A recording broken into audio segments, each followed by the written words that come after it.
হাদি হত্যার বিচারের দাবিতে সরকারকে ৭ দিনের আলটিমেটাম দিয়েছে ইনকিলাব মঞ্চ।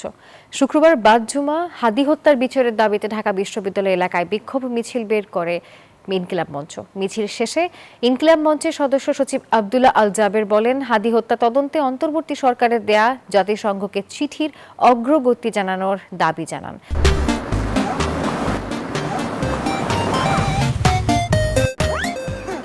হাদি হত্যায় দেশি বিদেশি চক্রান্ত থাকার কথা উল্লেখ করেন তিনি। তদন্তে মমতা ব্যানার্জির কথা আমলে নেওয়ার দাবি জানান তিনি এবং একই সাথে দেশের গোয়েন্দা সংস্থা দ্বারা সুষ্ঠু তদন্ত সম্ভব নয় বলেও বক্তব্যে উল্লেখ করেছেন।